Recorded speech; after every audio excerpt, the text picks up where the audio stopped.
The Consortium of Health and Military Performance, also known as CHAMP, of the Uniformed Services University of Health and Science, known as USUHS, is conducting a study to understand a possible genetic link between sickle cell trait, known as SCT, and exercise-related events, known as EREs, such as exertional rhabdomyolysis, muscle damage, heat stroke, and or collapse. We are inviting African American men and women with sickle cell trait and their family members to participate. Participating in the study will require you to complete a health history questionnaire, a form authorizing our study physician to gather health information from you and your healthcare provider, as well as a one-time blood donation. In order to qualify for the study, you must meet the following criteria: be African American, be sickle cell trait positive, be able to read, speak, and understand English, be between the ages of 18 and 80, and currently not being treated for any mental or psychological disorders. Participation is completely voluntary, and your decision will not impact your healthcare. The results for this study are for research purposes only and are not intended to directly benefit any individual for confidentiality reasons. However, the results of this study are intended to help better shape policies and associated health risks affecting the SCT community. Participants may be compensated for their time. To join the study, or if you would like additional information regarding the study, please contact the study team by phone, area code 240-479-9514, or email sctstudy-ggg@usuhs.edu. The views, comments, and opinions of the following program do not necessarily reflect those of Morris Media Studios, MorrisMediaLive.com, or its affiliates. Listener discretion is advised.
Mondays at 5 p.m.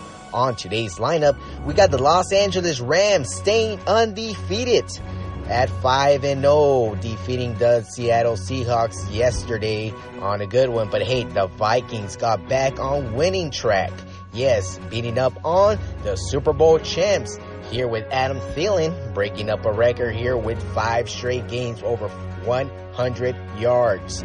And we got Pittsburgh looking very good. Here's Roethlisberger to Antonio Brown defeating the Atlanta Falcons. And moving on to the beatdown with the Los Angeles Chargers and the Oakland Raiders with a tough game here last night here in Los Angeles. And as well, we got a very special guest in the building today in Rashad Mc Cants here joining us live on Sports Collective TV. The Sports Collective TV, we got an awesome show presented for you today. I'm Big Al. We got a great guest, Rashad Mc Cants, calling in later today, and we got a great show planned for you guys. But see those highlights? Hey, yeah. Shout out to Fredo, first of all, too, for editing that video. Well done. But, yeah, I'm going to pass it over to my man right here. Why are you passing it? He's passing the ball that direction. I'm passionate, man. I'm not Kobe. I'm no Hog. Is this first? Hey, don't do Kobe like that. Don't do Kobe like that, man. In LA? Okay. You get it in. Yeah. I'm thinking this is Foursquare or something like that. Like phone numbers, some Morris Media. I mean, give me some. That's right. Come on, man. You can call us anytime at the show if you want to dime in, 323-293-3375, and go check us out on MorrisMediaLive.com. You can follow that live stream as well as on YouTube and Facebook. And check the social media, Sports Collective Media. That's right. Yeah. All right, your turn. Right. Do that part. I did that already. You give there him, it is. Give him the PS. That's it? I did it already. With Facebook? He's good. Okay. All right. He's good. Instagram, too. All right. He's on a good one today. Fredo. Hey, my name is Fredo I thought you Cervantes, were of going to do course. Dodgers. Oh, well, yeah. All right. Okay, Never mind. go. Go Dodgers. Yeah, I believe we're in There the you top go, of the Oscar. ninth. That's what you There want. it is, Oscar. It started all over again, but hey, This is man. why it's live. But look, check this out. My Dodgers are about to close it out and advance to the NLCS. Can you believe that? I can't. No. What is this? How many years in a row? That is 6 years in a row. Now, are they going deeper this year, though? Can they win it all this year? They can. It's going to be tough. It's going to be easy to get to the series, but it's not going to be easy facing the Yankees, the Red Sox, or Houston. Who they playing, though? Let's go for the bottoms of the bottoms. If Dodgers is there, who they playing? I have to say they're going to have to face Boston. Boston it is. Boston's going to be the team that they're going to... Yeah, I think Boston's going to... Right now, Boston, New York just got underway. Mora? Alex Cora, the manager. Alex Cora was a former Dodger as well. You know, but what he's done is created a culture like the Warriors and like the any other great organization. They've meshed together as players. Yeah. Right. You know what I'm saying? I mean, that's what I'm getting out of their whole squad is like, because one of the persons there had, one of the personnel's daughter had some sort of operation and they all came together for some sort of heart surgery. I did hear about that. I forgot who it specifically was. He just found a way to just kind of create be a nucleus for just their needs, you know, as individuals. And I just think that it's that culture that's needed in sports that every coach don't really give you. You know, you get your 15 minutes. That's it. But they're doing a good job, though. Just generally around the sports world, it seems like leagues are kind of trying to recreate that a little bit. The Warriors have shown an excellent job at that. The Spurs, I guess, before them. Now you got places like the Celtics, I guess, in the NBA trying to do that as well. The Rams kind of trying to build that culture out here. So a lot of teams are kind of following that method, I'd say. Yeah, I mean, it starts at the front office. That's where championships are built. Yeah, so everywhere. So it's just a very exciting time, specifically here in LA, because the Rams are good, Lakers are back, the Dodgers are getting there. So it's a very good time to be an LA sports fan. That's Shout out to soccer here too. Yeah, soccer as well, man. Shout out. You know, we got Oscar. He's gonna take care of that. He got soccer coming up. Yeah, he does. Look at him. Look, he's getting ready. Hey, look at that hairdo though. You got it going too. Wait till I see this. Yeah, give it a second. But right now I'm gonna buy him a comb for Christmas. A cone, a cone. But hey, I'm gonna buy him a Rams hat. There it is. And then there was just this boxing match. Ooh, yeah, bring that up. That was pretty crazy. It was controversy beyond the boxing match, right? So, a lot of. So the ones who don't know, do you know the story, kind of? Not much. But bring it up. Let's go. Much, more or less. I don't know. What, besides him jumping out of the ring or something? Well, I'm just saying, you know, they was haggling. Gregor's team was really coming at this guy to the point where it was beyond the match. You know what I'm saying? It was like, I'm gonna hurt you. It got personal. It got very personal. Like, real personal. Like, it was beyond just the sport. So I kind of... That's not part of the entertainment, though? Maybe it is to some degree, but it's how you take it, though. Perception and interpretation. Yeah, right. There you go. I mean, it seemed like the two of them were already going at it long before the fight, and Dana White figured, if these guys have this personal conflict and are already going at it, we may as well, make some money off of this, right? So I think the original beef started when one of Khabib's, the guy who beat McGregor, one of his friends or one of the person in his cliques, he went and slapped kind of one of McGregor's guys. Khabib slapped Artem, one of McGregor's guys, which made McGregor retaliate. So when they were, I think it was at the Barclays Center in Brooklyn, they had some UFC event. You guys know the story. Right. They know. Where Conor McGregor, he got arrested because he showed up with 10, 12, 13 guys, and he actually threw a dolly at one of the bus filled with UFC fighters, injuring one of the guys too, breaking the windows. There's some crazy videos online about that. So after that, then they had a press conference where McGregor just went all out in trash talk about McGregor, going at his religion, his country, even his dad, just real obnoxious stuff like that. Yeah, calling all sorts of stuff. And Khabib being a very strict Muslim, McGregor brought out his proper 12 Irish whiskey and some cups and was pushing it in his face and stuff like that. We're not getting paid, but it's some Irish whiskey. Pushing in his face, drink this and stuff like that. So there was a lot of heat before that, which I think is why you saw it boil out after the fight. They call me the Cali sportsman. Yeah. No, what else you like to talk about? No, that was a great segment though. Yeah, but that was in everybody. I was literally because I couldn't afford to get the pay-per-view because it's way too high now. You know what I'm saying? How much was it? There wasn't no 70 swing I could get. So my neighbor had it in his garage for 4 rounds. So I pretend like I was walking the dog. I just stopped. I stopped right out his garage for like a little bit. Every time I hear him kind of yelling a little bit, I like, come on, tell the dog, let's run back. Let's see. Oh man, but hey, at the end of the day, McGregor lost. Choked it out. Like we all expected. What was extreme is I felt like the UFC really kind of tried to push that racial tension a little bit because they really tried to market it as Russia versus Ireland. Yeah. And post-fight, you also see a lot of the fans just outside the T-Mobile Arena fighting, like big fights, just like literally right outside in front of the concession stands and stuff like that. That's crazy. Those cultures Vegas. are both very big into drinking. Yeah. So you got that mix, you got tension, and That's people are crazy. going to A lot. UFC fights. They're already in that fighting mode. So that was crazy. So I think like the Vegas Sports Athletic Band or whoever was part organizer in the fight, they're holding out on paying Khabib his money, I think, until they settle all the legal disputes after that. They're holding their money, right? I think they're holding his. I think McGregor's okay. He didn't press any charges against. I heard both. I heard they're holding both of their purses. Definitely. Well, some of the fighters in Khabib's crew Sucks may to be actually them. not be able to fight again, according to Dana White. Oh, no kidding. Just because they were not meant to get mixed in, and he had some guys jump into the ring and attack McGregor. I think, though. Something like that. So some crazy stuff was happening That there. MMA world, huh? Yeah. It's entertainment. I remember everybody was trying to be in the gym, trying to become an MMA, You could always tell because their ears look like cauliflowers. It's like, That's Oh, right. yeah. Wrestlers. They got those like- fighter ears. yeah, gets Yeah. socked in the.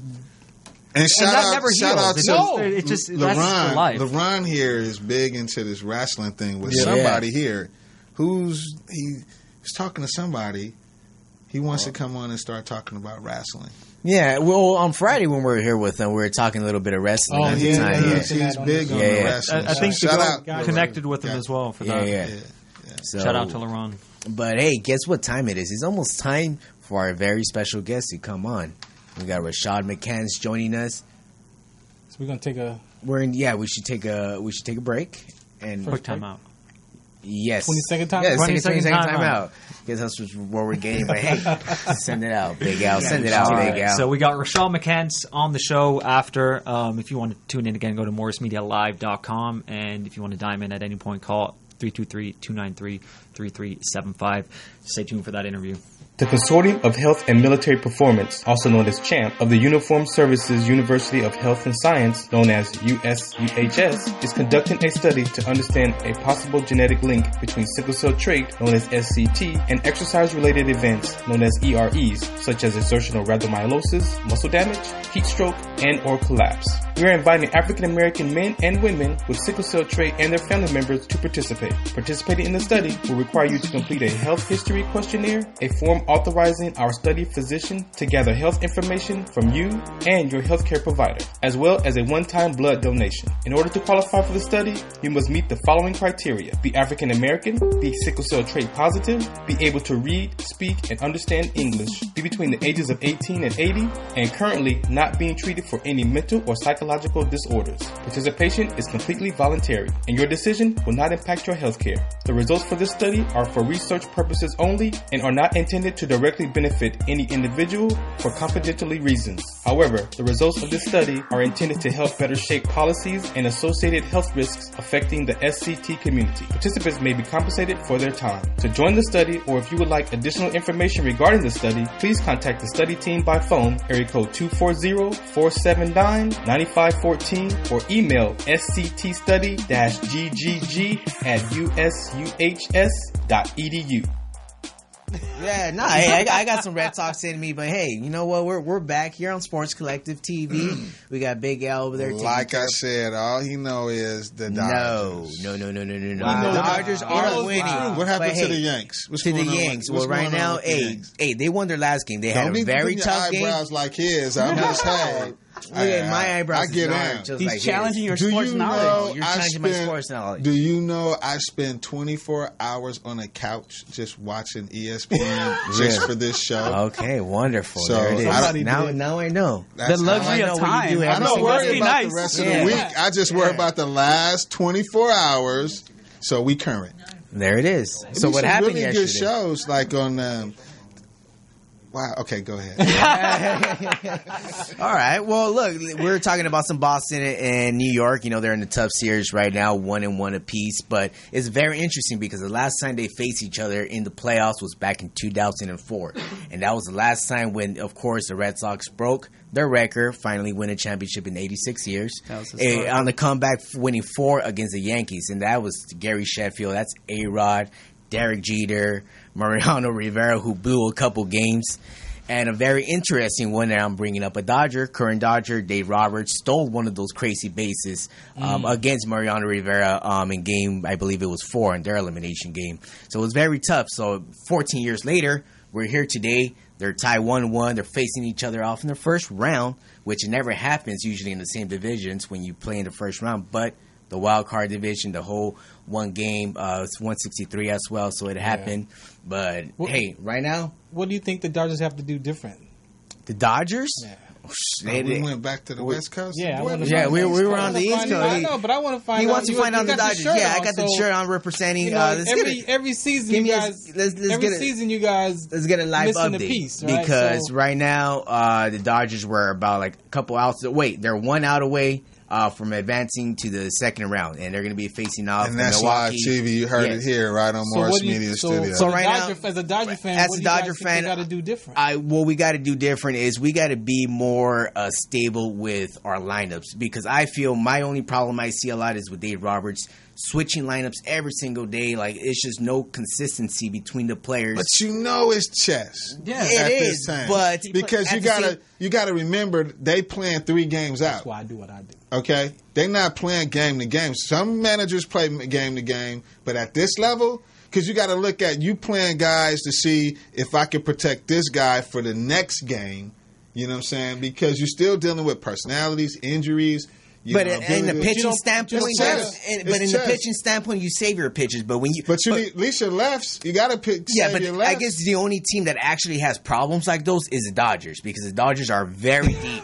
Seriously, they are a very deep team. You know, with the moves they've made, Are they too deep? that's why you have the problems in whether you go with Cody Bellinger, Max Muncy. That could be the Right, problem. exactly. You got you Brian second guess Dozier. yourself. Right. Yeah, You're so- too deep. Yeah. So But it's like, sometimes- who But plays? y'all know it's all chess. I mean, they're trying to play 3 games out. They're trying to, I mean, Yeah. You they gotta one put your hit a hitters- you you gotta just put your one hit hitters a in, win. though. You one baseball. You one hit a win from a win. But one of the things, he hasn't been doing this just right now. He's been doing this for the past 2 years since he's been here. He's switching the lineups daily. And that's something that he's going out by the numbers, because the front office, like I mentioned a couple shows ago, the front office is really the team controlling this whole team. Because So you think they're- the skybox is yeah, telling them- they go by the numbers. Now this whole, the new age of baseball that we're in, they're going by the numbers, not by what you see with your eyes and you know who so-and-so But is. isn't that what's your boy? The movie they made, Moneyball with the Moneyball. Oakland A's. Right. I mean, that's the way they're going with, but That's the new. But he got I was gonna say, like, well, if that's what's got us here, we should just keep doing it. You can't change the culture, and I felt they did that in the World Series. Like, they were playing a certain style, and then it gets to World Series, and they're And they trying changed- to they changed it up. They try to play more like, let's go out there and just start swinging the ball. And I felt it was more small ball leading up to the World Series. So it's like, just keep going with what you're doing. Yeah. I didn't like how they played the Astros. I felt like they were just they were more swing happy than they were in the whole NL process. Yes. I think they broke the record for more bases on balls leading up to the World Series. And then you get there, you start swinging on first pitches. You're not taking pitches. You're not trying to get high pitch counts. And I always tell them, like, when you have elite pitchers, you're just trying to see as many pitches as you can. And then the second time around, you have a better understanding. I think that a lot of times we watch sports, right? And no matter if it's baseball, football, basketball, whatever it is, we are sitting on a couch. We're sitting in a stand. We're not in the moment. You know what I'm saying?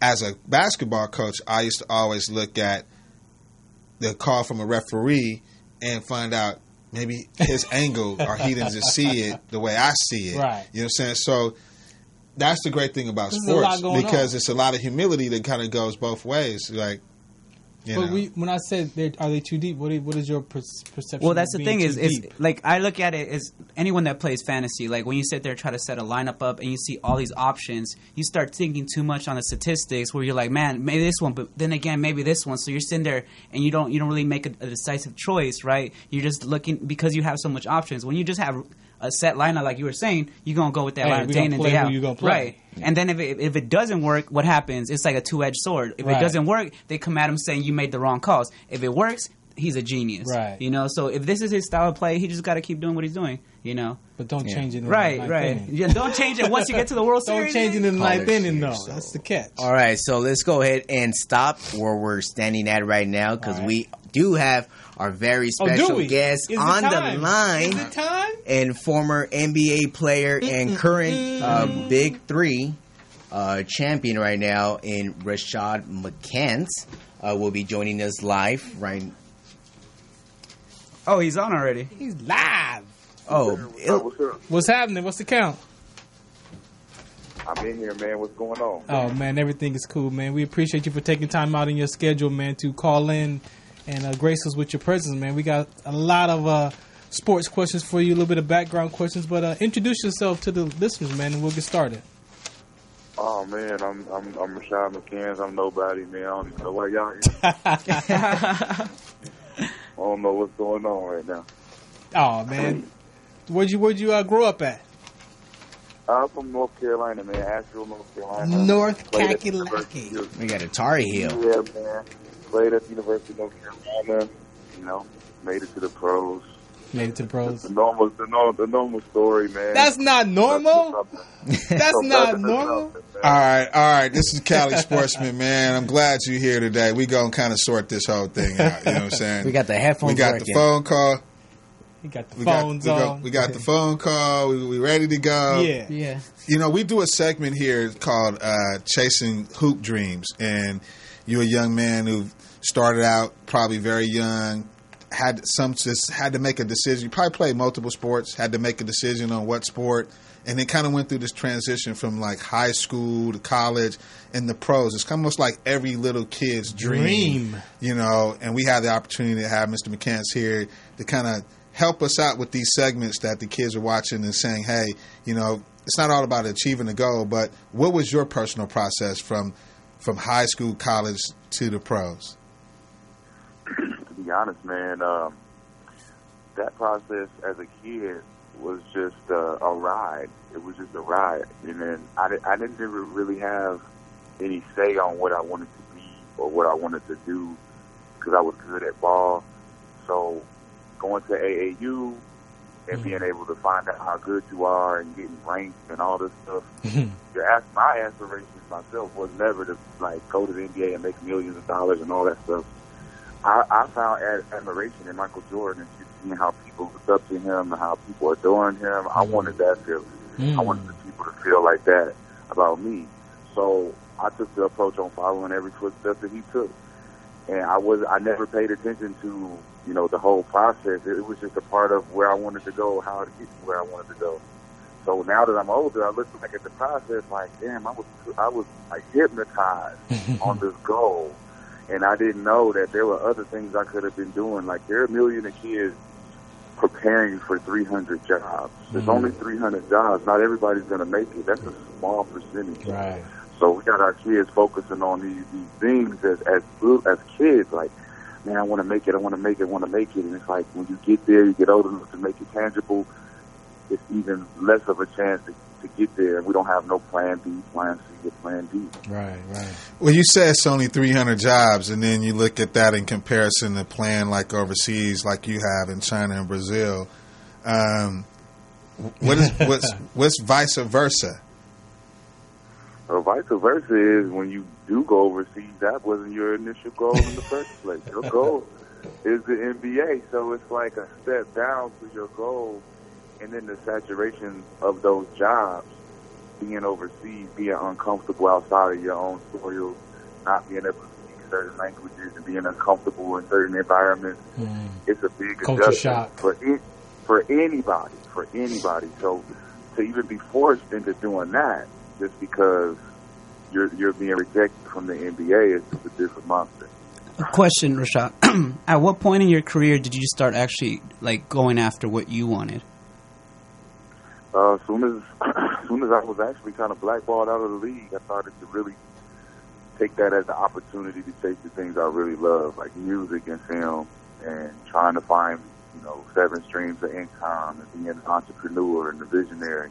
I was able to start tackling being a creative, and that was like more of a passion of mine than basketball. So I'm in a real good space with that right now. Hey, Rashad, mental toughness. How did you, describe that? What that black ball looks like for you? Like, and how'd you deal with that?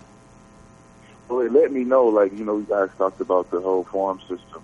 It let me know that basketball wasn't my calling. It let me know that I made it as far as I made it. People would think, man, you're successful, you did this, you did that. It's like, but that's not what I was meant. That's not what I was meant to do. Mm-hmm. Rashad, what impact would have made if you would have seen that within the collegiate level? Like with all those resources in North Carolina, which is a really good school. What do you feel? How do you feel your life would have been directed if your coaches, these people that you looked up to in that program, would have supported you? Were you interested in things outside of sports when you were in North Carolina? Most definitely, yeah. But we were stirred to just stay eligible. So when it came down to me wanting to be interested in psychology and economics, it was like it was too time consuming. So I was diverted elsewhere. And when you're that young, like I said, the goal is to be great and to follow in the footsteps. So nothing deters that. That's priority number one. I was a student athlete, and I kind of went through that transition to learn later what that meant. I went to USC, and I wanted to study architecture. And I was talked out of architecture. And like you said, as a young kid, somebody said, well, maybe you just want to be a mechanical engineer. Maybe you want to just be a civil engineer. And then now having the opportunity to work with like the minority architecture groups knows that, to be a black architect is like this piece of an immortal part of, right. of your life. Right. And for me, I just had a knack for architecture. And got talked out of it. And as a student athlete, you're looking at your scholarship, you're looking at all these other things that's kind of thrown at you. And I know that you had this abusive treatment against student athletes, especially with black student athletes. And we do a college preparation program that's coming up on November 3rd, where we basically just trying to get student athletes, especially inner city kids, just knowing how to get their clearinghouse and knowing about certain websites and information so that their kids kind of get through the process. But what's your take on the treatment against college athletes? Well, I talk about a lot of it in my book, Plantation Education, about the process of the national letter of intent and how we allow this treatment to happen. When you think about the NCAA and you think about our society in America, a lot of our complaints about the society is that we're not being treated a certain way. We're not being treated equally. But we allow ourselves to be treated like shit. So if we're going to allow that, we're going to allow our kids to be taken advantage of in school, where they're making these owners and these coaches and these administrators millions of dollars, and they're not getting paid nothing, and they're not getting an education, and we're just allowing it, and we're just going to complain about it. Come on, we got to do something. So at this point, when you know there is a problem, all we're going to do is talk about it. We just start acting. And in my book, we have a solution. I have sports education. Hey, Rashad, can you make sure you got a good signal, man? You're kind of fading out on us, man. Still there? Yeah, there you go. There you go. Was the Learjet kind of coming down? Is that you on the descent right now? The Learjet coming down somewhere. We know you coming down somewhere because, that's just good to hear that, that you have athletes in the community that have had a great opportunity to work with some grand colleges. I mean, you had the ultimate, life in the world of basketball, especially for me with kids that they dream to have the life you have, and I'm quite sure you see that. But you also, something happens in your life, and then now you make this transition to kind of give back or do something, for your community or what have you. So That's just something that we don't really see the light on, and we here at Sports Collective Media get an opportunity to see something like that. Rashad, one of the things that we talk about it because a lot of the, like you said, a lot of the kids' dreams is to make it to that NBA or that NFL, but they miss out on all the opportunities. Like, you might not have to be the one that, you know, that's on the court. You could be there's so many other different jobs that surround the NFL or the NBA that you can get those degrees in and be just as successful as the person on the court or on the floor. So I think, you know, by you saying that you saw something different after you even made it, you're like, nah, this is not even about making it. It's about opportunity and making sure that people are successful in what they want to choose to do versus, you know, being guided. Right.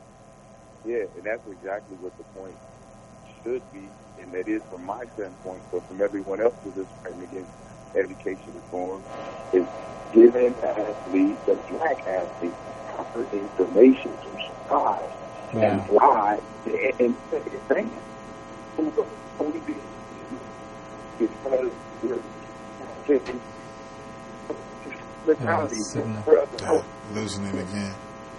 Yeah, Rashad, we lost you on that last great comment, man. But we understand, you know, from your book and from the things that we've read about you, how important our black athletes are to be taken care of, man. And what is? I've been having this conversation with Cali sportsmen today about perception and interpretation, man. How do we teach that? Because sometimes that part of life gets overlooked. So how do you teach, you know, your uncle coming to you saying, "Nah, you can't do that kind of job," or somebody telling you what you can't do, and then that gives you a totally different view of yourself or that perception of that person. Like, what do you see? Not there. Yeah, awesome. Wow. Learjet landed, and he must be on a descent. You know, but I mean, just to take from that, I mean, perception and reality is that, you know, when we were having that conversation, it really has a lot to do with value system. It's like I come from an older value system to where there was a show on, what's the name of that show, Poetess, Today? In your G spot. No, the Barber's one. The Barber show. Three Kings. Shout out to Three Kings on Morris Media Studios.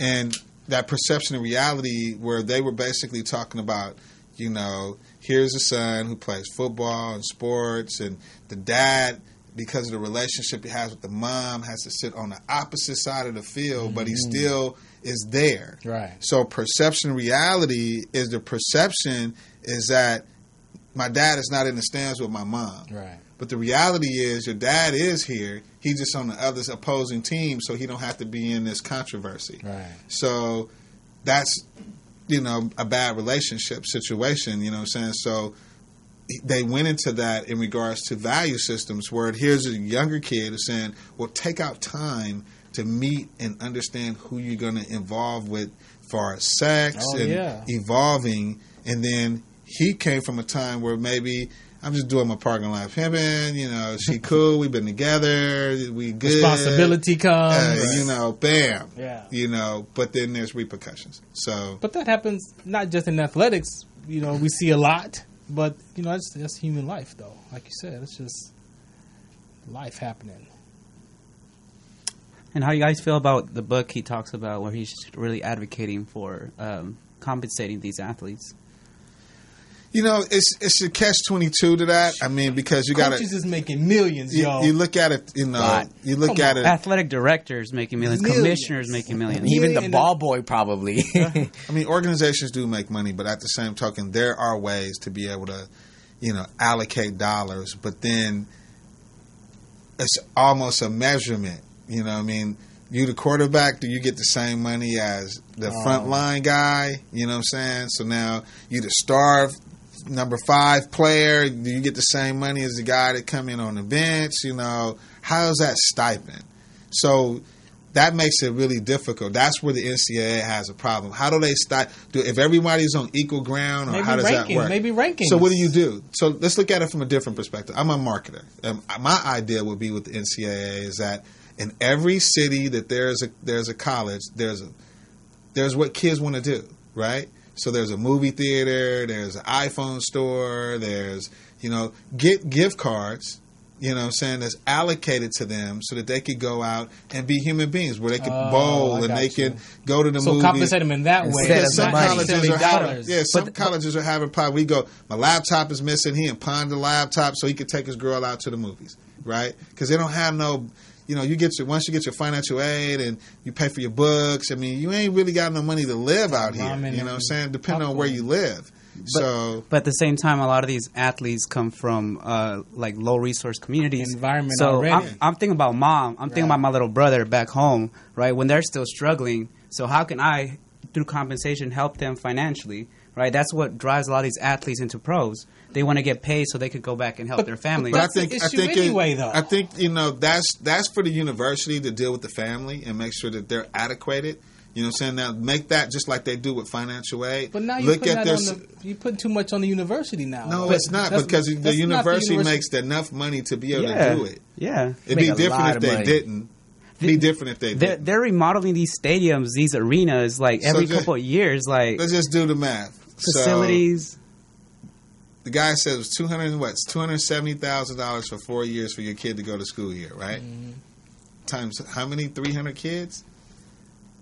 That's a lot of money. And just some numbers. In 1 year. Like some numbers. The average, in the Big Five conferences, the average, what is this? Football coach makes $3.26 million and $2.8 for basketball coach. Yeah. Then from there you go to the athletic directors, right, making around $700,000, and then commissioners making $2.5 million. These are people that put no energy aside from setting up the environment, right? But who's out there getting hurt, getting hit, constantly really exerting their energy, right? We saw what happened with Boz Napier when he came out. And he talked about how he won a national championship and had to go back to his dorm and realize he had nothing to eat. After that, I could agree with Cali sportsmen on that part of maybe compensating them with the stuff. Local businesses. Yeah, now that I could understand. Local businesses, big sponsors, be able to say, just like we was at the Carson Jazz Festival. Shell gas station came out there with 1,500 cards for gas, and the first 1,500 people get right. That could be implemented on a college atmosphere. Look, every car dealer knows when you're 18 years old, you need to buy a car. Yeah. So they need a car. They need they need gas. They need movies. They need to go to the mall. Would that be enough compensation for you or no? No, I think they have to get a percentage of the pie. Like, they put too much out there not to get a piece of the pie. I think. Then how do you pie that? I mean, how do you pie that? I mean, that's step two. The first step is be on a scale just like these executives. Got scales in his notes right here. What does the scale say? What does the scale say? But I'm saying that's like step 2 or 3. Step 1 is acknowledging that these players should be paid. Then you go into the whole logistics of how to pay them, but we're not even there yet. A lot of these people in NCAA don't even feel still that they should get paid. They're still backing up the idea that because they get education, that is their compensation. But is it not? Yeah, but you got to also look at it from the NCAA standpoint. We're not looking at football, baseball, basketball. We're looking at all sports relative to that school. That's rugby. That's anything that's NCAA. So swimming. They make money out of it. This is not a degrading question. This is not a degrading question. But if I'm working at McDonald's and I'm on fries, am I making the same money as the dude on the register? No, that shouldn't be fair. But then again, you're not the product. The product is the food. When people go to these stadiums, you fill stadiums of 70,000 to go see the players. Like, at the end of the day, that's what attracts people there. Is it the players or is it the uniform? Well, let's say, for instance, depending what school it is, because there's certain schools that it don't matter who's in the jersey. They're coming to see the jersey. Great example right now. Look what Duke is doing with their recruiting class. They just they recruited 4 out of the top 15 talent. If that talent would have gone anywhere, I'm talking about anywhere in Division I, whether it would have been Duke, North Carolina, or North Carolina A&T, right, which is a black college, they would have attracted TV deals. They would have attracted sponsors. So at the end of the day, it's not really the school; it's the players. Zion Williamson is going to get watched wherever he goes. RJ Garrett. He's going to get watched wherever he goes. At the end of the day, it's the players, and these people know that. And my feeling, like, when you see all these, what's it called? But they're going to get watched anyway because they're at the school, right? But who's making the money? It's not so much. It's all you got big bread in it. It's all good. It's just I'm thinking, let's look at marketing. Let's look at paying them something, just like we give them book stipends and just like they eat for free. I agree with that. You know what I'm saying? Or let's build atmospheres where they build apartment buildings where everything's right here. You know what I'm saying? Let's build atmospheres where they got to live on resorts or something. I mean, at least make that's a better idea right there. But how is that any different than like he says on his book? Jump on. Come on, Big Adler, join on. But once again, like guy from overseas, he mentions this in his book. Like that's still maintaining the whole plantation mindset. I'm gonna give you the resources. I'm not gonna include you in the process. Right, but the plantation—that's interpretation again. I'm gonna give you shelter. I'm gonna give you food and work to work for tomorrow. You're gonna take over 100-year organization and try to reinvent the wheel. That's not gonna happen. That's not even reality. That's not real. That's right. Reality is that in the modern day world, it's about dollars. There's people that make decisions that are executives that make more money than God. Leave that alone. It's about if they can allocate, yes, and how they can do it. And then find a resolution across the board. But I'll be the first to you got to understand. You got to look at all the sports, swimming and all the sports, all these different sports, and every sport, everyone is at a different caliber. Right. So how do you pie that in regards to what's even? Right. Because that's really the issue that the NCAA has. It's like what's fair? Yeah. What's fair to the golf team versus the football team? Because basketball and football are going to get paid way more. But I'm with you with the educational standpoint that's compensation. That's not really enough because, I mean, let's be honest. You get signed to a football or a basketball scholarship or whatever, and you go to the school, and you may be able to go to the school for free or whatnot, but you're really there to play ball.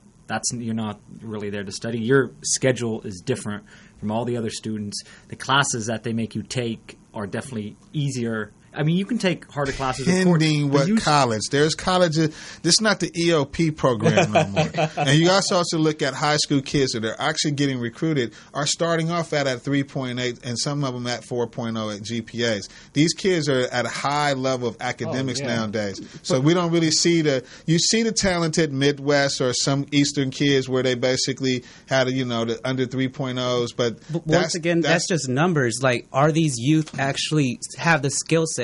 He also talked about how he was on the dean list in his third year, right? But he didn't feel like he didn't do anything to get on there. Like, this guy he's smart, but he wasn't really. He really pushed himself academic to earn that. He even says that's the thing, right? Because they want to push you to do the sport. Now, but you got to understand his journey is different. Just like Donald Trump's journey is different. His daddy gave him money. He has said on our show that, hey, this wasn't even like. I mean, he was a big kid. He played the sport well at a young age, and it just snowballed for him. You know what I'm saying? He went overseas to where we talk to guys sitting over here struggling that want to go overseas, and that's a step back for me. Yeah. I mean, just listening to what he's saying. So his journey is going to be a lot different for us appreciation versus somebody who has some struggle. Individual and his interpersonal struggle with basketball was, I mean, it was natural. His thing. He made it. He made it. He was at a point when he made it, probably when he got to the Timberwolves, was like, okay, I want to be like Jordan. I just want to be admired. Yeah. I don't really care about the sport. I've done all the things relative to sport. Got a national championship in college. Like, I got what other accolades? He already had them. So it's different for him. You know what I'm saying? I mean, every basketball player's been in here and every athlete's been in with us. They all got a different path. Yeah. We deal with the guys from the LABC League. Right. That's really just hoping that they could just get to the next LABC League. You know what I'm saying? For real. So we see guys a lot from the Drew League trying to go overseas. Exactly. Or even, chasing that NBA contract. And then you got somebody like Mr. International who's on, and 15 countries, and he's been to 15 countries, and he loving it. He had to figure out how to sleep in a different bed. Yeah. He had to learn a couple of different languages. He went and became part of some island and somewhere. Just as proud as if it was an NBA career. Trails are different. Well, once again, you guys are talking about individual. I'm talking about infrastructure. Like, the majority of black athletes, like when you look at statistics in these big conferences and graduation rates over 6-year span. A normal college student gets through in 4 years. Over 6 years, they're still, like you're talking about, below 50% in some schools where they depend highly on black athletes to be their actual program. Like, take it for instance, Alabama, which I think like over 90% of their athletes are black, yet their graduation for these athletes are one of the lowest in the conferences. Then you got to put that back on the parents. Then you got to have the parents. You can't put it back on the parents. You got to understand that the other politics is how you get a 6-year player is that player may not even came out of from high school to college. He probably went 2 years of junior college, right? Or 1 year to junior college and then got recruited. Then when he get recruited, he sits out 1 year. That's a redshirt year. Now he got 4 years of eligibility. So but what it is, he's right. This is like a basketball penitentiary for some kids stretching themselves out because it should move on, okay? After your 4 years. Get your education in bounds. Right. Figure out what you want to do. Right, but there's really a lot of these classes that these students have to take that really doesn't help much in the real world after. Easy classes, easy A's, so you get the grade point average, and you pass, and then you graduate, and you got no real life skills. Let me ask you this. Do you think Nick Saban sits there with his star football player and tells them, I want you to go to class, I want you to invest time in your midterms, I want you to take time off your practice, weightlifting to get A's?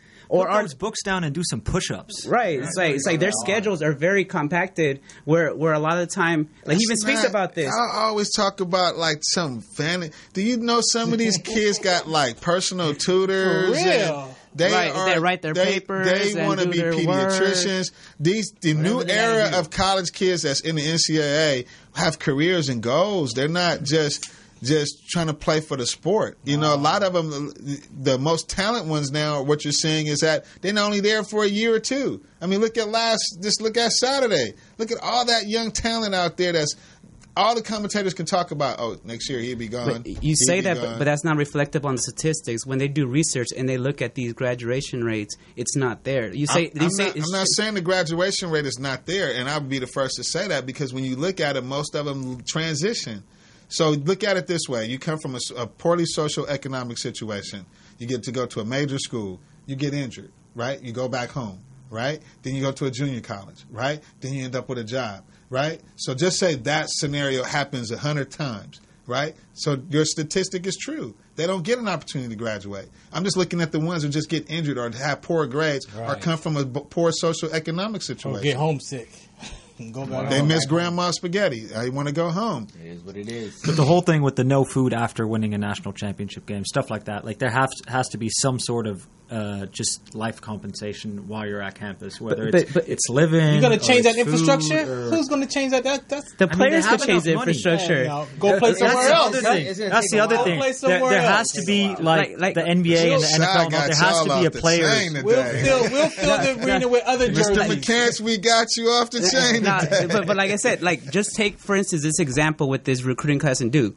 Anywhere they would have gone attention. That school would have gone sponsorships, TV deals. Why? Because we want to see the most highly hyped recruiting class in the history of NCAA. That's marketing. Right. But I'm saying that they have that attraction. They are the conductors of the energy. They move the people. You can't be mad at that. That's why what cereal did you eat? Right. What cereal did you eat when you was a kid? I get Netflix, right? Because that's the commercial, right? That's what it is. That's a portion of it. But you looking at the highest height, right? If you look in the middle, you got to remember there's Division I, Division II, Division III. There's so many elements. We speak and we've had opportunity to be on every level. But the reason I'm looking at that because these are the conferences that are making billions of dollars. Division II, Division III, Division IV aren't making that kind of money. I just think but that's not for us to say. If you're not going to give them a financial stipend, at least let the players who do have the name, at least let them go get sneaker deals and go market themselves. And pay your players. I got you. I'm with that. What? I'm with that. What? I'm definitely with that. What? Create your own college?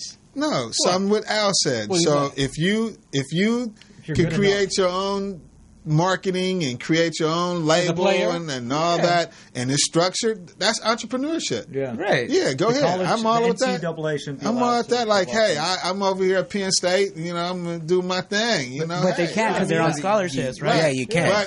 But That's see, the politics. but see, this is where it's a because double edge. now, are you making more money? Is that going to take away your focus? I mean, remember, it's education first. Right. Is it really though? Is it really? So they say. Hey, that's So what they they say. say. We're gonna take I a don't break. think- yeah. We're gonna take a break, and then we got some NFL highlights that we need to tap into, right? And some NBA too. So It's shout out NBA, to your boy, so- Mr. Mc Cants, man. Man, we appreciate you, man. I got my team of knuckleheads over here. We want to appreciate you, man. It was a great topic. Shout out, Yes. what's the count? Shout out. 3, 2. Hey, I'm Sergeant First Class Ferran Dozier. I'm here at the military base, and I have the sickle cell trait. Now, why I got involved is I experienced what they call sickle cell trait exertion. And I was doing the Army physical fitness test, the 2-mile run, and when I got done, I collapsed. A lot of soldiers and athletes have been dying at football fields and running track, and the family members have no idea that they have the sickle cell trait gene or that it's a trigger. So my purpose is to mobilize the community so we can find out what's in your genes. How will life be if we could prevent another child from being born with sickle cell trait or disease?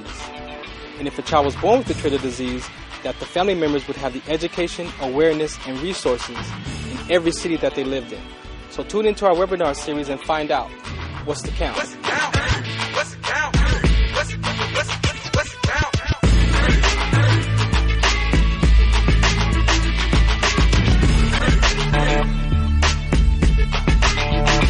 The Consortium of Health and Military Performance, also known as CHAMP, of the Uniformed Services University of Health and Science, known as USUHS, is conducting a study to understand a possible genetic link between sickle cell trait, known as SCT, and exercise-related events, known as EREs, such as exertional rhabdomyolysis, muscle damage, heat stroke, and or collapse. We are inviting African American men and women with sickle cell trait and their family members to participate. Participating in the study will require you to complete a health history questionnaire, a form authorizing our study physician to gather health information from you and your healthcare provider, as well as a one-time blood donation. In order to qualify for the study, you must meet the following criteria: be African American, be sickle cell trait positive, be able to read, speak, and understand English, be between the ages of 18 and 80, and currently not being treated for any mental or psychological disorders. Participation is completely voluntary, and your decision will not impact your healthcare. The results for this study are for research purposes only and are not intended to directly benefit any individual for confidentiality reasons. However, the results of this study are intended to help better shape policies and associated health risks affecting the SCT community. Participants may be compensated for their time. To join the study, or if you would like additional information regarding the study, please contact the study team by phone, area code 240-479-9514, or email sctstudy-ggg@usuhs.edu.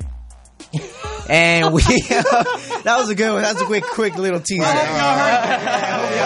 you catch that? Did you catch that? You cut me off, Oscar. But Hey, this dude just went like Barry White on the Raiders. oh shit! Don't look really good. That was good for the Lakers.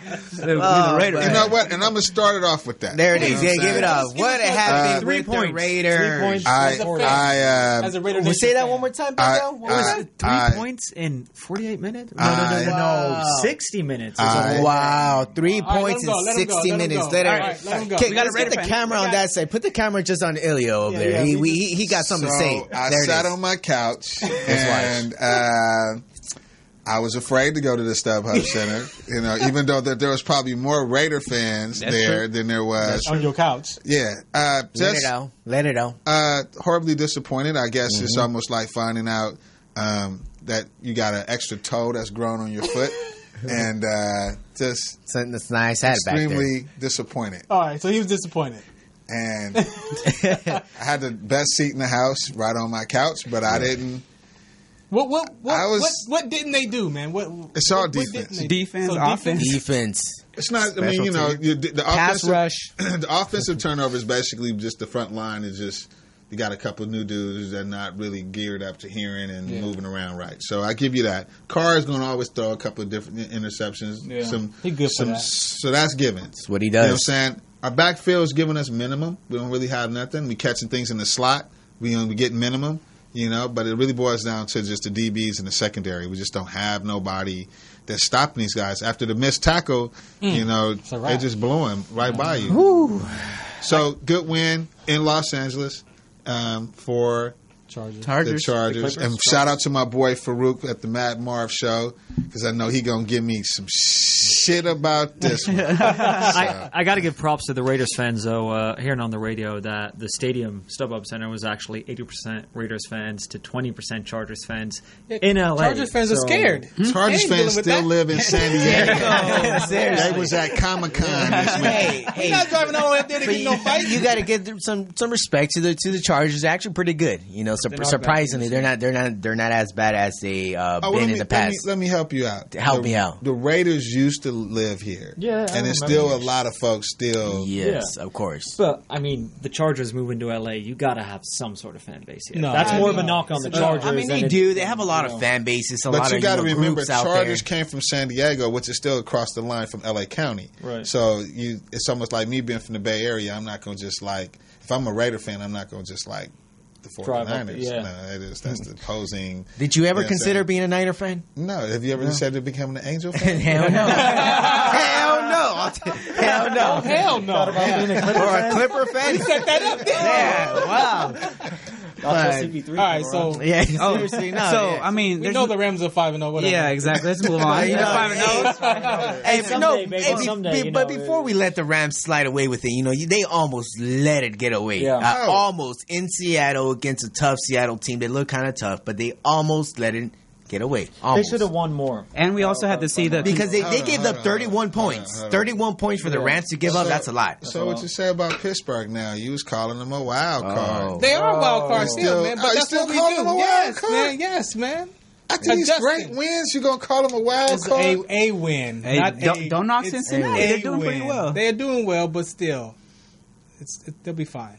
Hey, but what's his name? Bell's coming back, so let's see what the turnaround is. And you got and then you got the other people opportunity. You give this guy opportunity, he's gonna make his plays, man. So they're professionals. But it's entertainment. Y'all keep forgetting it's entertainment, man. It is a tough division, though. Baltimore is looking pretty good. So anybody want to just get off 5 of us, 6 of us? Let me see. Mortis might want to go to 7. Yeah, we need reach out. We need 10 tickets to the Dodger game. Yeah. So we can go out and have a good time, because we give you guys a good time. Yeah. So. And you know what? And they're actually home on Game 3 because they're actually starting on the road. Game 3 is next Monday. And here we can be way up top. We just want to be in wherever the building, you know. So I want to get my towel. That's all I want. I want to get my Dodgers. I never had a ballpark. So what's up with your small Minnesota? Well, with my Minnesota, show respect because they actually held down the Philadelphia Eagles, the defending champs. You know, they held down the ground going into Philly because the last time we were in Philly, we all kind of remember what happened. It was a very awful game in the NFC Championship game last year, but. It's all good. They came back.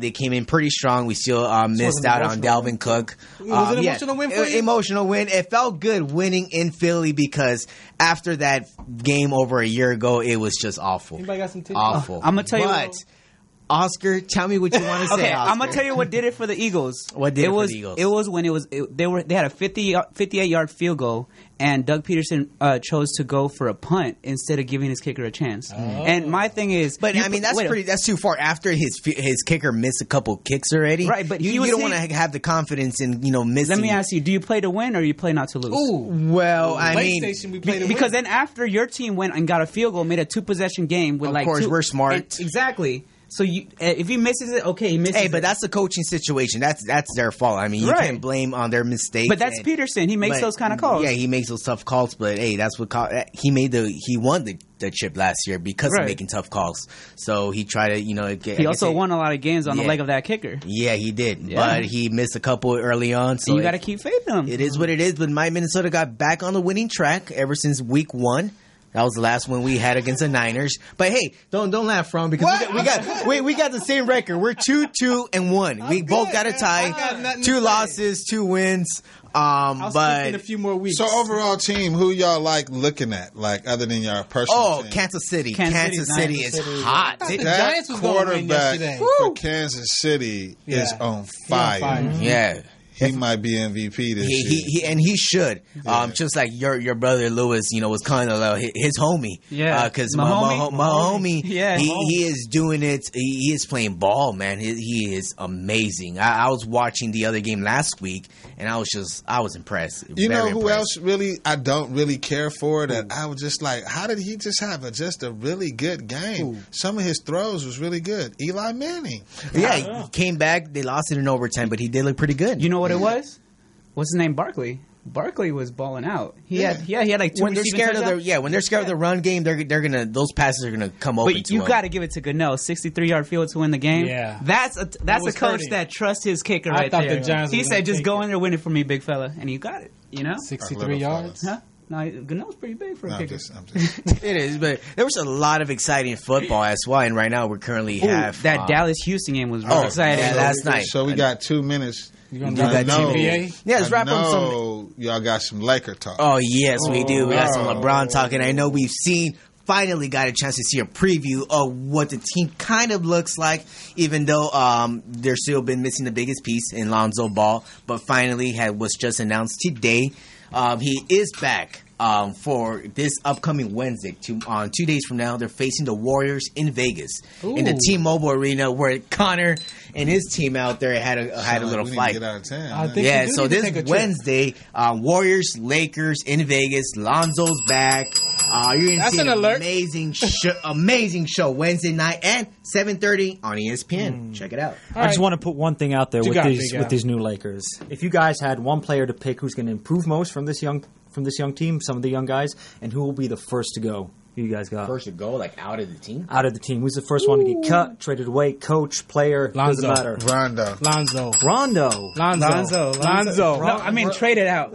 Traded out. Lonzo Wow. traded. That is total Lonzo. disrespect. Lonzo's going to get traded. Rondo. Lonzo's the future. He's not the future of LA. Yeah, see, I agree. Rondo. I say Rondo. Why Rondo? Why Rondo? That's interesting. He's Why a Rondo? leader. He's a veteran. Yeah, but when your contract doesn't have much to, Ain't about rely on. contracts I right think, now. I Still think getting Fredo paid. just answered that Yeah, question. Yeah. it's a 1-year contract. You have nothing to back you up. The contract could Using easily assists. be like, You're just shooting assists. Yeah. Just That's get it. the Pass No, the knowledge that over. he makes a good point. When you have a point guard as good as Rondo, that's a good trade chip. Like later on the line, they might be a team that might want some They're point. going to use Somebody Rondo gonna need until he's somebody to done. learn how Right, to right. dribble. They're going to use Not Rondo only that- until he's done. And once Ball's back healthy, like 1 year. You know We got where Josh Hart where coming up. Rondo fits? Just thinking about it, if he goes to the Houston Rockets, and there's a way you can get Rondo with Mike D'Antoni and James Harden, Chris That'd Paul. be perfect. Because Chris Paul can't really handle the ball, put too much pressure on his knee. He should be, sticking out. 'Cause He can be shoot the getting ball. he should be getting the third pass anyway. Yeah, he can shoot the ball. So it'd be very what- interesting. Melo had a good game the other night. Y'all Oh, Melo! Melo's back on the show. Melo's Hey, back That's on an the alert. Hey, That's you an know, alert that- right there. Melo. that is- Melo and Lala. Y'all get back together because they ain't looking for something to happen. That is an Melo. alert, 'cause, Hey, he had some good shots. he did look very good, but got some still good not going to football. work. The Still not going to entertainment's work. looking pretty weak. He since got this some playoff. football. Come on, man. Hey, Melo. but- I was doubting you, Melo. My bad, yo. I was see down the with you, light. Melo, I but see the light. not this week. There Who's it is. improving most, though? Who's the young guy to take the biggest leap Kuzma. next season? And the Lakers, young guys, I say Ingram. Ingram is going to take the leap and possibly become an all-star this year. Finally, he was a 16.9 points per game last year. Could average easily 20 this year with LeBron James, and even LeBron is praising him a lot. So there's going to be a lot of great. But one guy to look out for, not a young guy, JaVale McGee. Oh yeah. JaVale McGee is going to be at least he's going to be amazing. He's going to surprise some It's people. going to be an He's interesting gonna surprise NBA some people. season. That's all I can say. My real question with the Lakers is, who is that second guy on that squad who can step up and bring 20 points a night? or Oh, that's something Ingram. on a Ingram. Can he, though? Can he really? But Ingram. But like the reason I chose Not per night. Not per night. Not per Not night. per night. That's No. the thing, because there's going to Let's be see. they're going to have to be Let's see. one big Let's scorer next to LeBron. he is averaging 20 points this year. 10, 12. Check No, the he's social averaging 20 media points for this the year. answer to that. Yeah, gotta get out of here. Ingram, stop by at Cheesecake again. We'll get you those bacon cheese fries Oh, with tell them. ranch dressing. I got you. Talk a little basketball. Hey, thanks for listening in. We'll be back next Monday right here on MorrisMediaLive.com. Lonzo Ball, he's back. Who's the the future? media? Lonzo, Dodgers, let's Who's go. mania? Sorry, Milwaukee. We taking over, Milwaukee. the Dodgers, baby. No Brew Crew here. All and day. military No Brew performance, Crew also here. known as CHAMP, of the Uniformed Services University of Health and Science, known as USUHS, is conducting a study to understand a possible genetic link between sickle cell trait, known as SCT, and exercise-related events, known as EREs, such as exertional rhabdomyolysis, muscle damage, heat stroke, and or collapse. We are inviting African American men and women with sickle cell trait and their family members to participate. Participating in the study will require you to complete a health history questionnaire, a form authorizing our study physician to gather health information from you and your healthcare provider, as well as a one-time blood donation. In order to qualify for the study, you must meet the following criteria: be African American, be sickle cell trait positive, be able to read, speak, and understand English, be between the ages of 18 and 80, and currently not being treated for any mental or psychological disorders. Participation is completely voluntary, and your decision will not impact your healthcare. The results for this study are for research purposes only and are not intended to directly benefit any individual for confidentiality reasons. However, the results of this study are intended to help better shape policies and associated health risks affecting the SCT community. Participants may be compensated for their time. To join the study, or if you would like additional information regarding the study, please contact the study team by phone, area code 240-479-9514, or email sctstudy-ggg@usuhs.edu.